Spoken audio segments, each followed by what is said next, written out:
राधे राधे दोस्तों, कैसे हो आप लोग अच्छे होंगे। आपका बार सप्ताह के ब्लॉग में आपका स्वागत है। देखो मेरी सुबह का रूटीन कैसे काम करती हूँ। जल्दी जल्दी बढ़ती है, सुबह हस्बैंड की भी ड्यूटी होती है, बच्ची को भी स्कूल भेजना होता है, बहुत सारा काम पड़ जाता है। मैं जल्दी से उठी, जल्दी से ड्यूटी पढ़ लेती है ना बैठे बैठे। तो आज छुट्टी था, संडे का दिन था। जल्दी जल्दी काम करने लगी।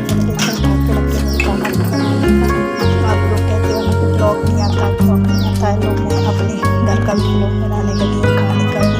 आज मैंने लौकी की सब्ज़ी बनाई थी, प्याज और लौकी की सादा सब्ज़ी हरी मिर्च की। मुझे बहुत पसंद है और मेरे हस्बैंड को भी बहुत पसंद है। जल्दी जल्दी से मैंने सारे बिस्तर में बैठ दिए, मैं झाड़ू लगाने लगी। आप लोग देख सकते हो, दिखाई में दे रहा होगा आप लोगों को। वो बस्ता टांग के मेरी छुट्टी है, आज के दिन बस्ता टांग के साथ में झाड़ू लगा लेती हूँ। जल्दी जल्दी से झाड़ू लगाने लगी।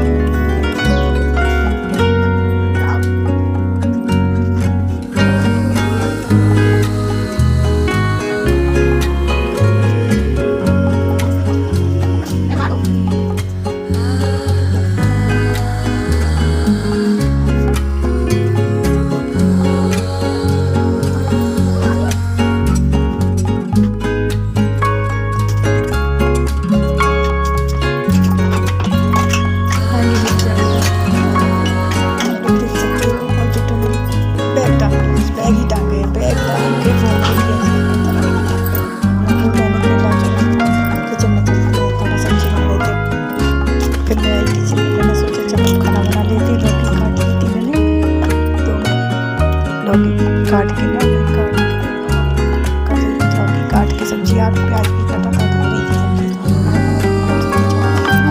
सब्जी चाट दूँगी। जब तक और भी काम है तो थोड़ा और काम निपटा लूँगी। बर्तन धोना था, पोछा लगाना था, बहुत काम था, इसलिए मैंने सबसे पहले झाड़ू लगा के बर्तन उठा के नहा धो के फिर मैंने सब्जी काटी, सब्जी झाड़ने लगी। आप लोग देख सकते हो मैं प्याज और लहसुन हरी मिर्च काट रही हूँ, सादा बना रही हूँ, कोई मसाला नहीं, हल्दी मिर्च धनिया डाल के मैं सब कुछ आपके सामने आप लोग देख सकते हो।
प्लीज़ आप लोगों को मेरा ब्लॉग अच्छा लगे तो प्लीज़ आप लाइक कर देना। पहली बार मेरे वीडियो को देख रहे हैं तो सब्सक्राइब कर देना। बहुत मेहनत करती है, काम करना पड़ता है, छूट गई है, सब्ज़ी बन रही है।